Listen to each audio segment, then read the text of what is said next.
I thought I had found the love of my life, a woman who completed me in ways I never thought possible. But behind the perfect smile and loving words was a darkness that would slowly consume me. This is the story of love turned toxic, a marriage built on control, and a man who nearly lost himself in the process. Stay till the end to witness my journey of heartbreak, betrayal, and the ultimate fight to reclaim my life. You won't believe how it ends. I met her on a Tuesday, the kind of day you don't expect to change your life. She was sitting alone in a corner cafe, her crimson lips wrapped around the edge of a coffee cup, her laughter carrying across the room like a melody meant only for me. Laura. Her name rolled off her tongue like poetry, and I was immediately captivated. She had this effortless way about her, confident but not overbearing, sarcastic in a way that felt clever instead of cruel. Her eyes locked onto mine that first day, and in that moment, I felt seen. Truly seen, or so I thought. The beginning was everything a man like me could dream of. She seemed so perfect it was almost suspicious. She remembered every little detail I shared about myself. My favorite band, the childhood nickname I hated, even the way I liked my eggs cooked. It was intoxicating, really, to feel so understood. We started spending more time together, and every date felt like a scene from a romantic movie. Walks under the stars, late-night conversations that stretched into the early morning, her whispering that she'd never felt this connected to anyone before. I believed her, but there were cracks even then, small ones, things you could dismiss if you were drunk on the idea of love. The first time she made a comment about my appearance, it was a joke, or so I told myself. "You're cute," she said, brushing my cheek with her thumb, "but your ears stick out a little." Adorable, though. I laughed with her, unsure why it left a hollow ache in my chest. Her humor became a recurring theme. She poked fun at my haircut, the way I held my fork, my inability to remember song lyrics. "God, you're hopeless," she'd say with a laugh. But her eyes, those sparkling, beautiful eyes, never softened with affection when she said it. And yet I laughed too. Maybe because I didn't want to ruin the perfect image I had built of her. Maybe because I was already afraid of losing her. I didn't see it then, but Laura had a way of making you question yourself without you even realizing it. Her jokes carried the weight of knives, sharp enough to nick but not enough to bleed. Yet, I brushed off every red flag like a fool chasing a mirage, too blinded by her charm to notice the shadows lurking behind it. And so I fell deeper. I told myself that no one is perfect, that this was love in its rawest form. How ironic it was that I thought I was chasing something real when, in truth, I was only running toward my own destruction. The wedding was like a dream. Laura wanted it small, intimate, a day just for us. She looked radiant, a vision of beauty in her lace gown, her smile a beacon I couldn't resist following. I stood at the altar, my heart pounding with a mix of nerves and hope. As we exchanged vows, she squeezed my hand just enough to make me feel like I was exactly where I belonged. The first few months of marriage were blissful, or at least that's what I convinced myself. We spent long evenings curled up on the couch, watching old movies and sharing secrets we'd never told anyone else. "You're my forever," she'd whisper into the crook of my neck, her breath warm and soft against my skin. Felt like a promise. But forever came with conditions. First, it was little things. "Why do you wear that shirt? It doesn't really suit you," she'd say, casually, as if it were a suggestion. Or, "I don't think you should hang out with Mark so much. He's kind of a bad influence." I told myself she was just looking out for me, helping me become a better version of myself. Her love felt overwhelming, like being caught in a tidal wave. I wanted to believe it was because she cared so deeply. She started choosing my meals when we went out, telling me what haircut would suit me better, and questioning every text I received. "I just want to know what's going on in your life," she said with a soft smile that left no room for argument. My friends began to notice the change. "You're different," Mark said one evening over beers. "Where's the old Michael? You barely hang out anymore." I brushed him off, not wanting to admit that he was right.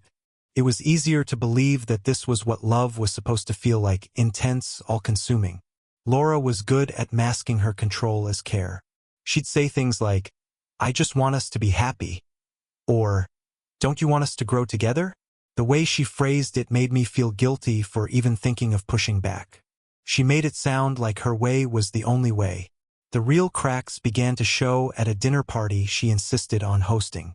Laura loved being the center of attention, and she played the perfect hostess. Charming, witty, effortlessly engaging. I was proud of her, until the moment she turned her attention to me. "Michael's terrible at cooking," she announced, laughing as she recounted a story about a burnt lasagna I'd made years ago. "I mean, how can someone mess up pasta?" Everyone laughed, and I forced a smile, but my stomach churned. It was just a joke, I told myself, but the way her eyes lingered on me, daring me to react, made it clear there was more to it. Her comments became a pattern. Small jabs disguised as humor, all in front of an audience. "You'd think a guy with his degree would be better at keeping track of things," she quipped one evening when I forgot to bring wine to a dinner. "But, oh well, I married him anyway." Everyone laughed, but I could feel the heat rising in my face. Despite the growing unease, I clung to the good moments. Her soft kisses in the morning, the way she held my hand during movies, the nights we danced in the kitchen to songs only we cared about. I told myself these moments were worth the rest. But deep down, a part of me knew, love shouldn't feel this heavy. The first time it happened, I told myself it didn't matter. Everyone has bad days, right? We were at a gathering with some of my colleagues, a casual dinner to celebrate the completion of a big project. I was proud of my contributions, and for a moment, I felt like I could actually enjoy the evening. Laura had been charming all night, laughing with my coworkers and making everyone feel at ease.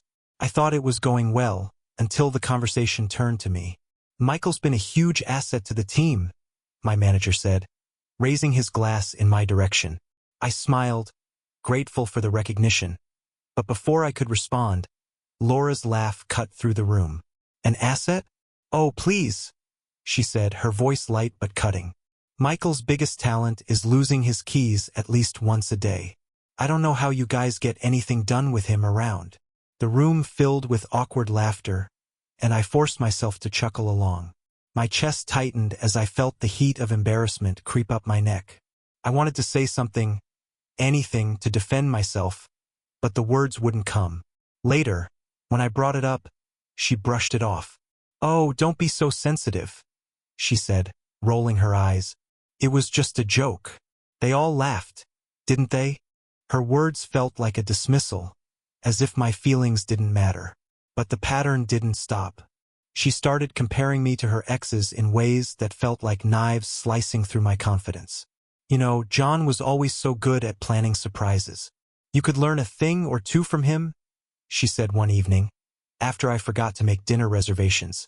Another time it was, "Brian always knew how to dress for the occasion. You should really step up your game." Each comment chipped away at me, but I stayed silent, unsure how to respond without starting a fight. Laura had a way of making me feel like I was overreacting, like I was the problem. The worst moment came during a dinner with her family. I had been nervous, wanting to make a good impression. Everything seemed to be going fine until her father asked me about my career plans. I started to explain, but Laura interrupted. "Oh, Michael's not much of a planner," she said with a laugh. "He's more of a let's see what happens kind of guy." Her parents laughed along, and I felt myself shrinking under their gaze. When we got home, I tried to confront her. "Why do you always have to put me down like that?" I asked, my voice trembling. "Put you down?" she repeated, her tone incredulous. "You're being ridiculous. I was just making conversation. Do you always have to take everything so personally?" I didn't have an answer. The comments, the comparisons, the public humiliations, they started to pile up, one after another, until they became a constant weight on my shoulders. But I couldn't bring myself to leave. Every time I thought about walking away, I remembered the good moments. The way she looked at me when we first met.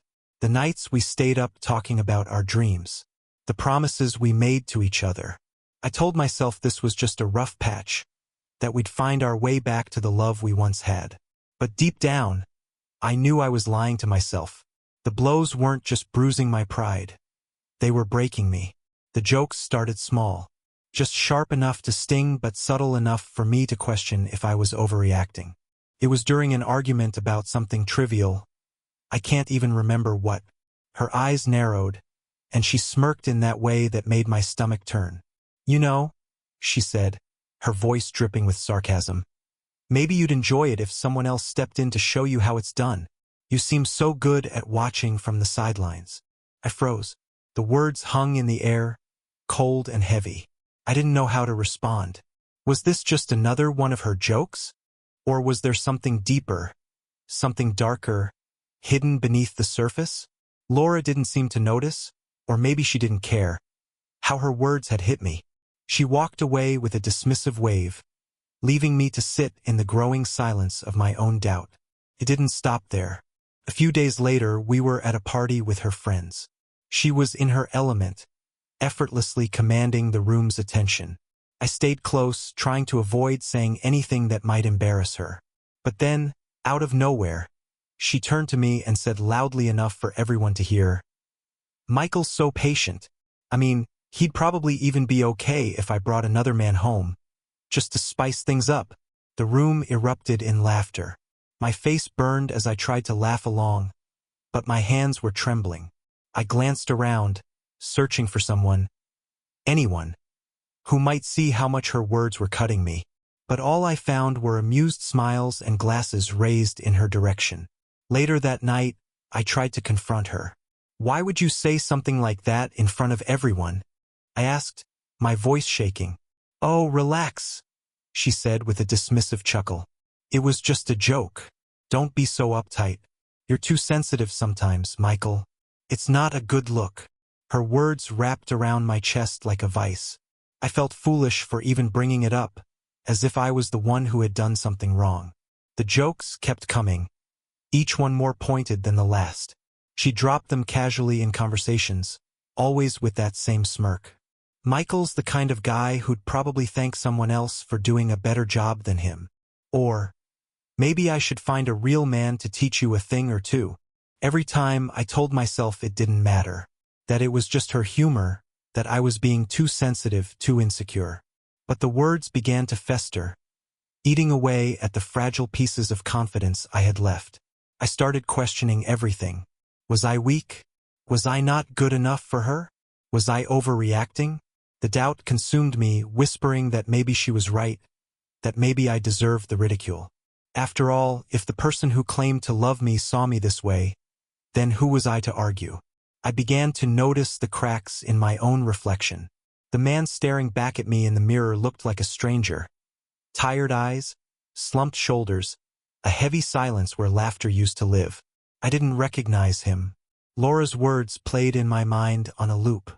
"You're so weak. You couldn't handle it if I left. 3 minutes of happiness. That's all you've got to offer." She said it all with a smirk, her voice light, as if she were teasing. But the words lingered long after she was gone, carving wounds that no one else could see. I started pulling away from the people who cared about me. It wasn't intentional at first. I just didn't have the energy to explain why I felt so hollow. Friends would call, inviting me out for drinks or a game night, but I always found an excuse. "I'm busy," I'd say, or "maybe next time." The truth was I couldn't face them. What would they think if they knew the truth? That the confident, put-together man they used to know was falling apart at the seams? That I had become a shadow of myself, too afraid to confront the woman I once believed was my soulmate? Even my family started to notice. My sister, Emma, called me one evening. "You sound off," she said, her voice filled with concern. "Are you okay?" I hesitated, the words catching in my throat. "I'm fine," I lied. "Just tired from work." The truth was too messy, too shameful. How could I tell her that the woman I loved, the woman I promised to spend my life with, was slowly destroying me? How could I admit that I didn't know how to make it stop? Laura, of course, noticed the change. "You're so boring these days," she said one night, her tone dripping with irritation. "What happened to the guy I fell in love with? You used to be fun. Now you're just pathetic." I wanted to argue, to defend myself, but the words wouldn't come. She was right, wasn't she? I had become pathetic. Letting her words cut me down, letting her control my life, letting her win every battle without so much as a fight. Still, there were moments, brief, fleeting moments, when I saw the woman I fell in love with. Like when she curled up next to me on the couch, her head resting on my shoulder as we watched a movie. Or when she whispered, "I love you," just before falling asleep, her voice soft and genuine. Those moments were enough to keep me holding on, even as the doubts grew louder. Maybe this was normal, I told myself. Every relationship has its struggles. Maybe I just needed to be stronger, more patient, more understanding. But late at night, when the house was silent and I was alone with my thoughts, I couldn't ignore the truth. This wasn't love. It was something darker, something that drained the life out of me little by little. And yet I stayed. Not because I didn't see the cracks, but because I was afraid of what would happen if I let go. The truth was that I couldn't hide it anymore. Not from Alex. Alex had been my best friend since we were kids. We'd shared everything. Our victories, our failures, our darkest secrets. He was the one person who had always known the real me, the version of myself I kept hidden from the world. And now, I needed him more than ever. We met at a bar on a rainy Friday night. The kind of place where the world outside seems distant, muffled by the thick haze of alcohol and the dim glow of neon lights. I sat across from Alex, my beer untouched, my mind heavy with thoughts I couldn't shake. "You don't look like yourself," Alex said, his eyes narrowing as he studied my face. "What's going on, man?" I shrugged, a half-hearted smile playing on my lips. "Nothing, just work stuff." He didn't buy it. "Don't lie to me. I know you too well. You've been acting different, distant. It's been going on for months." I sighed, my chest tightening.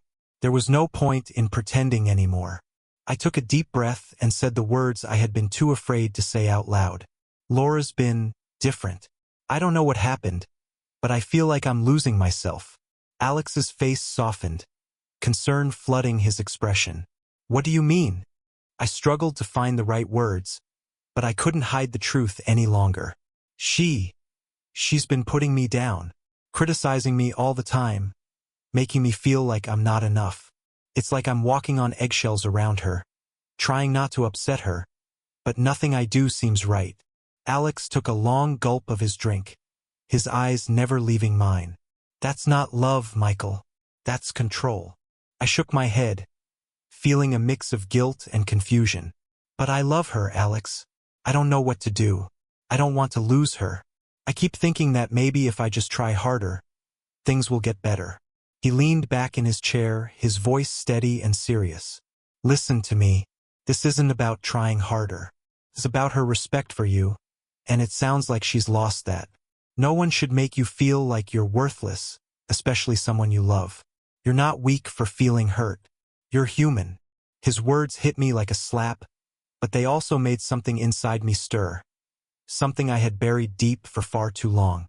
"I feel trapped, Alex. I don't know how to get out. Every time I try to talk to her about it, she turns it around on me. She makes me feel like I'm the problem." Alex looked at me, his eyes full of empathy. "That's manipulation, Michael. You're not crazy for feeling this way. You're being controlled and it's breaking you. But you don't have to stay in this. You deserve someone who sees you, who loves you for who you are, not someone who makes you feel like you're not good enough." I stayed silent, his words echoing in my mind. It was hard to admit, but I knew deep down that he was right. I had let her chip away at my sense of self-worth for so long that I didn't even know who I was anymore. "Why do you think you're still here?" Alex asked gently. I swallowed hard, the lump in my throat threatening to choke me. "I guess I'm scared. Scared of being alone. Scared of what'll happen if I leave. What if I'm making a mistake?" Alex reached across the table and placed a hand on mine. "Sometimes, leaving is the bravest thing you can do. But you have to ask yourself, are you willing to keep losing yourself just to hold on to something that's already broken?"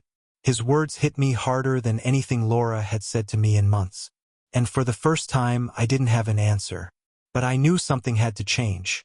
It was supposed to be a simple work event, a celebration of the company's recent achievements, a formal dinner with clients and colleagues. Nothing special. Just another night in a series of similar events I had attended over the years. But that night felt different. There was something in the air that made everything feel heavier, like the weight of everything I had been trying to ignore was now pressing down on me. Laura was with me, of course, and as usual, she was the center of attention. She had a way of commanding a room with her smile, her laughter, the way she always seemed to know exactly what to say. Everyone adored her, and I couldn't help but feel a sense of pride every time someone complimented her. But the more she flourished, the more I faded into the background. It was during the cocktail hour when everything shifted. We were standing with a few of my coworkers when Laura made a joke.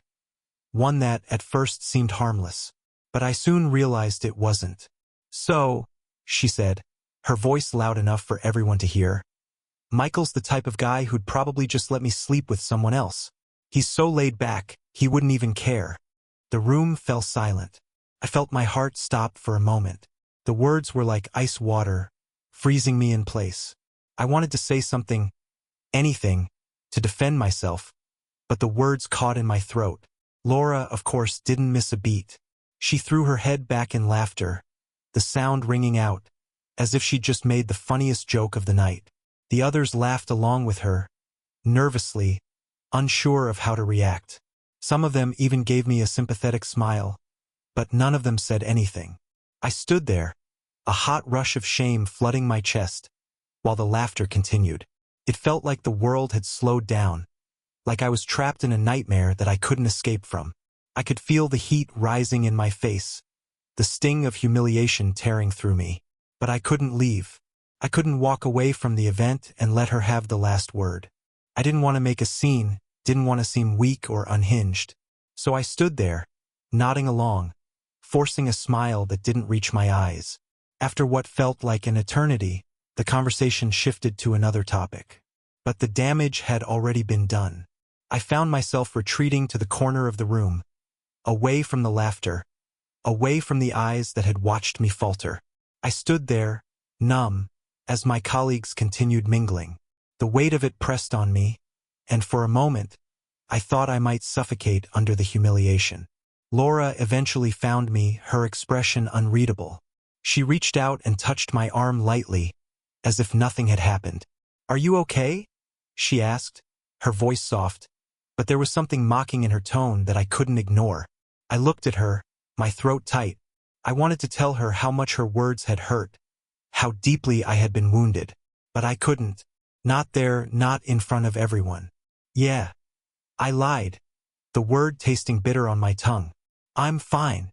The rest of the night passed in a blur, my mind too consumed with the sting of her words to focus on anything else.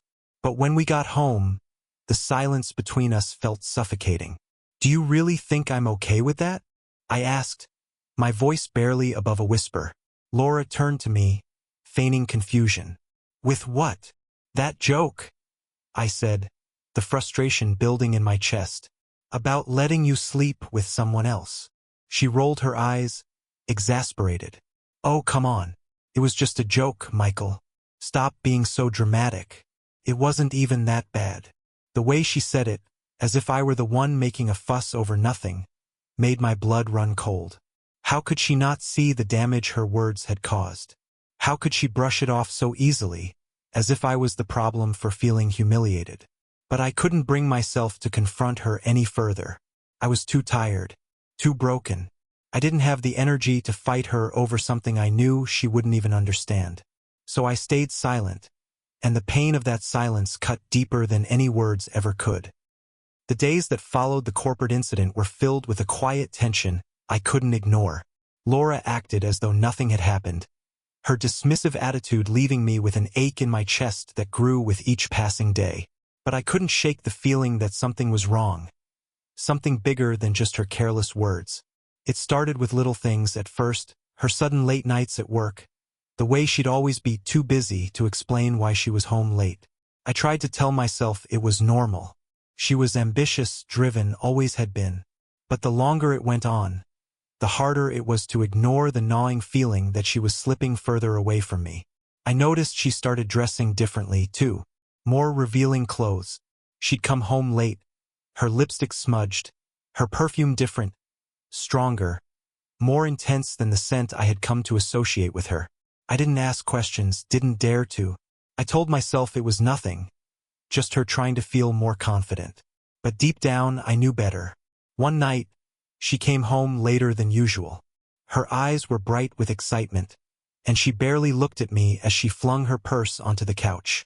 "I had a blast tonight," she said casually, tossing a glance over her shoulder as she headed to the bathroom. I opened my mouth to ask where she'd been, but the words died in my throat. What difference would it make? She'd brush me off, tell me I was being paranoid, and I'd be left feeling like a fool again. Instead, I stood there, my mind racing. What was she doing? Who was she seeing? And why did it feel like I was losing her? The next day, I followed her. I told myself I wasn't being controlling, I was just trying to understand. She had become so distant, so cold, that I needed to know if something was going on behind my back. My heart pounded as I trailed her down the street, careful not to be seen. She turned a corner, entering a cafe where she greeted a man I didn't recognize with a wide smile and a quick, affectionate kiss on the cheek. My stomach twisted, bile rising in my throat. I watched them for a few more minutes, my body frozen in place. They sat down together, and he leaned in close, talking to her in a way that made my heart ache. Her eyes sparkled in a way I hadn't seen in months, and she laughed. A genuine, carefree laugh that I hadn't heard in so long it almost felt foreign. I turned and left before I could see more, my hands shaking, my thoughts spiraling. Was this what she had been hiding from me all along? Was this the reason she had been pulling away, making excuses, treating me like an afterthought? The worst part was that I wasn't surprised. I had been expecting this in some twisted way. I had known deep down that this moment was coming, but nothing could have prepared me for the feeling of betrayal that cut deeper than any insult she had ever thrown my way. When I got home, I sat in the car for what felt like hours, just staring at the door, wondering if I should confront her. But I already knew the answer. She would deny it, lie through her teeth, and twist it all around to make me feel like the crazy one. It had happened before, and I wasn't sure I had the strength to endure another round of her manipulations. Still, the doubt gnawed at me, gnawed at everything I thought I knew about her, about us. I had let her control the narrative for so long. I couldn't even trust myself to see things clearly anymore. That night, I lay awake in bed, staring at the ceiling, listening to her breath beside me. It was as though we were strangers sharing a space, two people bound together by nothing but the years we had spent together. I reached for her hand, but she didn't stir. She didn't even acknowledge my touch.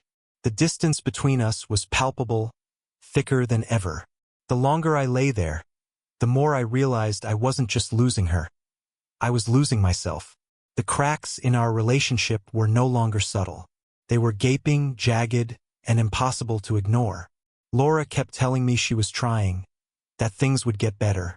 She said all the right things, promises of change, of working through our issues, of being better for each other.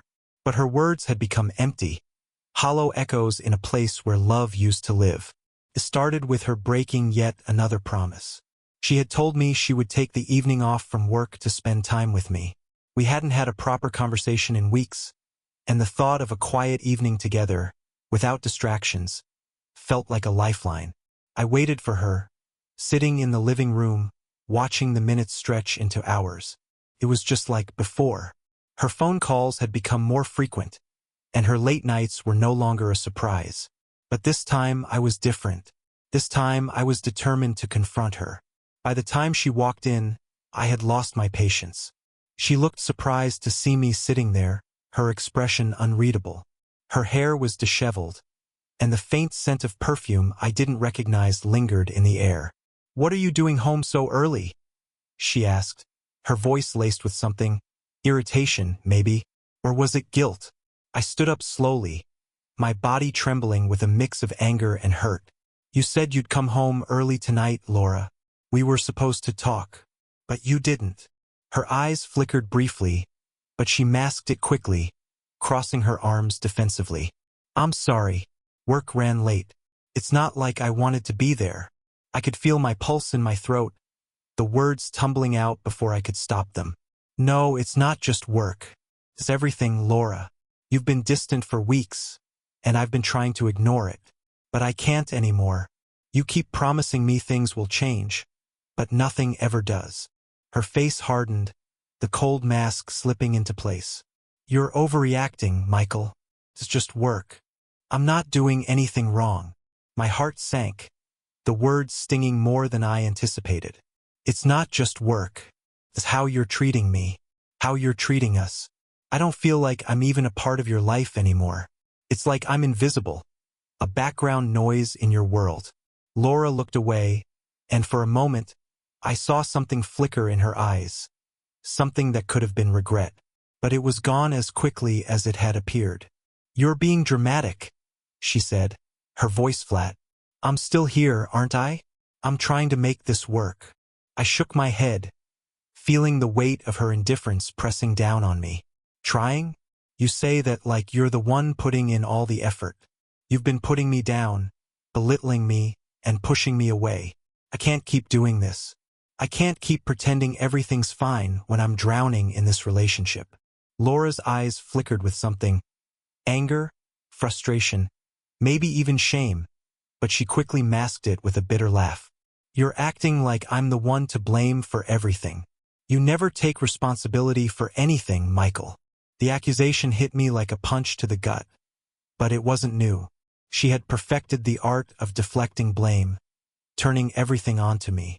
I had started to believe it, believe that I was the one who was failing, the one who couldn't keep things together. I'm not perfect, I said quietly, the words feeling like stones in my mouth. But I'm trying. I want us to work. But I can't do it alone, Laura. I need you to try too. Her silence was deafening. And in that silence, I felt something break inside of me. She stepped closer, her expression unreadable. You always want something from me, don't you? More attention, more affection. It's never enough for you. Why can't you just be happy with what I give you? Her words cut through me like a blade. They were the final straw, the moment I realized there would be no change, no happy ending. I took a deep breath, my chest tightening. I can't keep doing this, Laura. I can't keep waiting for promises that are never kept. I need more than just words. I need respect, trust, and love. I can't live in this endless cycle anymore. Her eyes hardened, and for the first time, I saw a flicker of something. Anger, perhaps even contempt. If that's how you feel, then maybe you should just leave. And just like that, the final curtain had fallen. I stood there, my heart heavy with a mixture of relief and sorrow. I think I will. But the moment I said it, I realized something else. It wasn't just her I was walking away from. It was myself. I had spent so long losing pieces of who I was to make this work, that I didn't even recognize the person I had become. And for the first time in years, I felt a flicker of hope. I didn't know what the future held, but I knew one thing for sure. I couldn't keep pretending anymore. It was late one night when I found the evidence. I had never meant to snoop, but something inside me had broken, and the need for answers was stronger than any guilt. Her phone was left unattended on the kitchen counter, a crack in the silence that screamed for attention. I opened the messages. There they were, text exchanges, photos, flirtations. It was all so casual, so effortless, between her and him, her coworker, the one I had seen her laughing with that day. I didn't need to read more. The confirmation was enough to tear apart whatever hope I had left. When I confronted her, she was cold. She admitted it without remorse. Sometimes you need more than what you get at home, she said, her voice empty, as though she were talking about the weather. I wanted to scream, to throw it all back in her face. But I couldn't. The reality of it was worse than anything I could say. The days after discovering her betrayal blurred into a haze of numbness. I couldn't feel anything except the crushing weight of my own failure. Every time I looked at her, I saw the lies, the manipulation. But worse, I saw myself broken, a shadow of who I used to be. My career faltered. I couldn't concentrate, couldn't put any effort into the work I once loved. My friends started noticing the change, but I couldn't bring myself to talk to them. What could I say? That I had let myself become a prisoner in my own home? Laura kept her distance, a stranger in the same bed. She still acted as though nothing had changed, as though I was the one who was making things difficult. But I wasn't the one who had changed, it was her. And I was the one left in the wreckage. It was a random encounter that pulled me back from the edge. I was walking through a park, my mind lost in a storm of thoughts, when I saw him, Alex, my old friend, the one I had pushed away when I got caught in the web of my toxic relationship. He was sitting on a bench, a book in his hands, and he looked up just as I passed by. "Mike," he called, his voice a lifeline in the chaos of my mind. We sat down together, and I poured out everything, the pain, the confusion, the betrayal. He listened without judgment, his presence steady and reassuring. When I finished, he looked at me seriously. "You've lost yourself, man. You need to fight for you. You deserve better than this." That's when it clicked. I had been so focused on saving her, on fixing what was broken, that I had forgotten to save myself. I couldn't live in denial anymore. I had to confront her, had to take control of my life before I lost everything that mattered. When I got home that evening, I found her sitting on the couch, scrolling through her phone. She barely looked up as I entered.